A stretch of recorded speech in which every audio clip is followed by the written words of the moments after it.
Well, here we go again, guys. Welcome back to the channel, and in today's video I'm gonna be telling you guys 5 secret tips to improve that pros won't tell you in Call of Duty Mobile. This is a beginner's guide and tutorial video, so sit back, relax, listen to what I have to say, and add these to your game. It will help you in ranked, it will help you in pubs, whatever you're trying to do.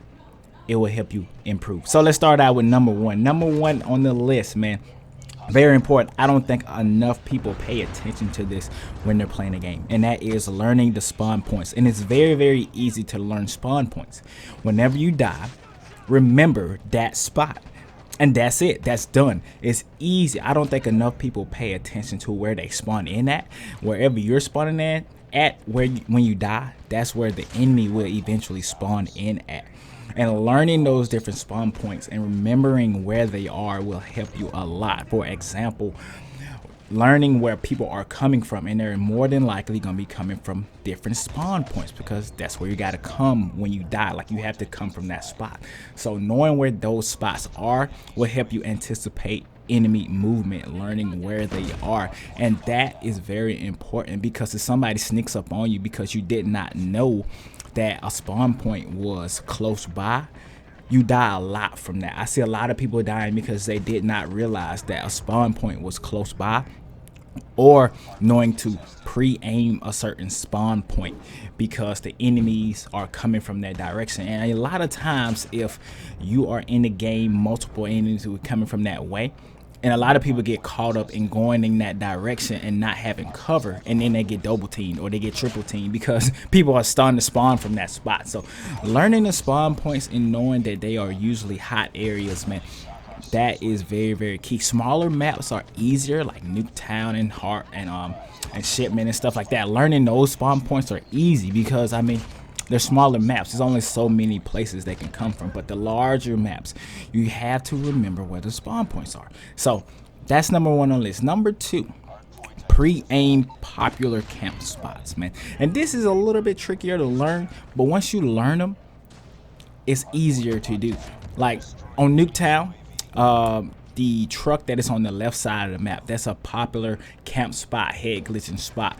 Knowing that more than likely somebody's gonna be on that spot can not only give you 1 free kill or 2 free kills. Pre-aiming those spots and anticipating that an enemy will be there will help you get more kills in the game, will help you improve in the game. Knowing where people are going to be before they even get there, learning those different spots. And that just comes from going throughout the game. If you notice that somebody has been in a spot for a very long time, more than likely that is one of those popular spots in the game that you need to watch out for. And like I said, learning those different spots and being in the right position to get somebody off of those spots will help you in the game. Taking over those spots, being in those spots yourself after you kill them, will also help you in the game. So make sure you pre-aim those spots. You don't want to get caught lacking because somebody killed you and you didn't pre-aim those popular spots, man. So that's number 2. Number 3 is something that I struggle with a lot, and that is knowing when to back out from a gunfight, knowing when not to push a gunfight. And so you might ask, how do you know when not to push a gunfight? That is going back to the number 2. If somebody in one of those head glitching spots and you know you can't get them right then, you need to back away from that gunfight. If you believe that people are starting to spawn in swarms at a particular spawn point, you need to back away from that gunfight. You will not be able, especially in the 3-tap meta, it's hard to kill multiple enemies at a time. With the dead silence nerf, with everybody pre-aiming corners and stuff like that, it's hard to kill multiple enemies at a particular time unless you have cover. But if you're out in the open, you got to know when to back out of those spots. Don't try to take on every gunfight that you get, even though naturally that is exactly what I want to do. Like, I have this problem. This is probably what I need to listen to the most from myself. Learning when to back out of those gunfights is very important. And you don't necessarily have to back all the way out and go around the map in order to get back to where you want to go. Sometimes you just have to back out for a little bit and make them think that you're gone, come back, and then get the kill. That works a lot of the times, because then you can get the jump on enemies, use desync to your advantage, because a lot of the times the person that gets the kill is the person who is moving, because on their screen they'll see you first. And that's kind of like a tip within a tip, but a lot of times, like the person who is holding the spot, if they're not moving left and right, or if they're standing still, a lot of times they will appear on your screen first, and then once they see you, you have already shot. That's why a lot of times people die so fast, because you don't realize how quickly the game is trying to keep up with everything. And if you move first, a lot of times you'll see them before they see you. So that's another key tip that a lot of people don't know. So let's get on to number 4, and that's kind of like within number 3 as well. Number 4, don't rush unnecessarily. Play passive, then go. With a dead silence nerf in the game, a lot of the rushing that we like to do is dead. You cannot rush the way that you used to in the game. So you kind of have to pick your spots, man. Rush to a certain area where you can pre-aim a corner.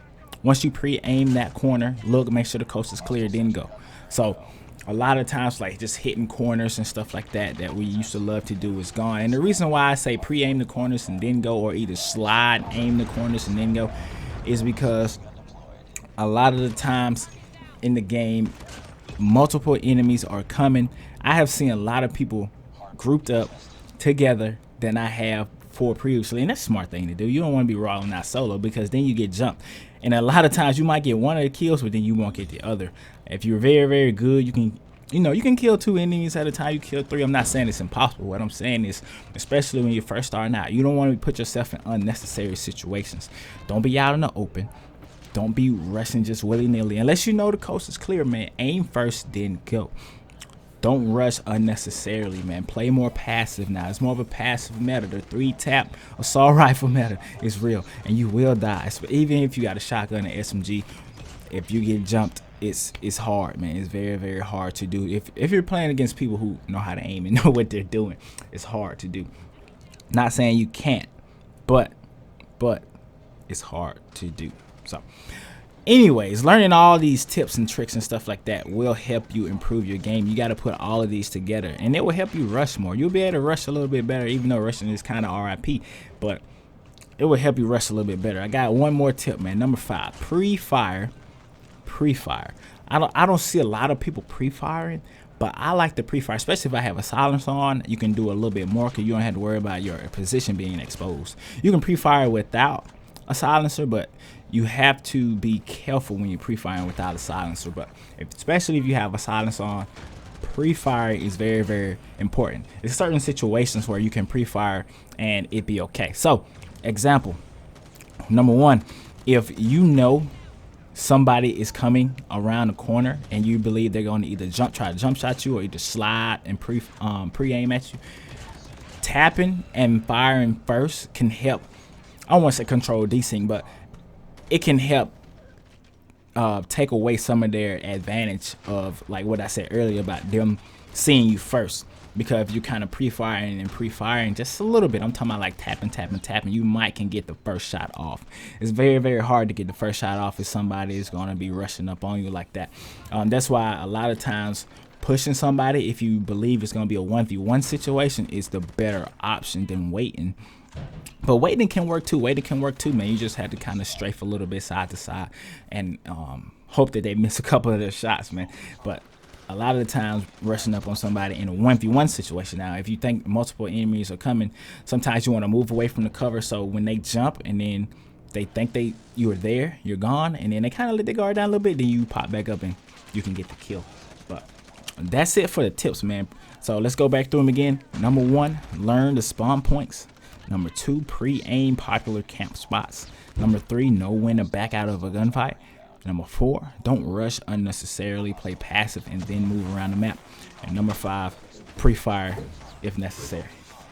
But that's it, man. I'll see you guys in the next video. Continue to grind and continue to shine. It's your boy Drew, and I'm out.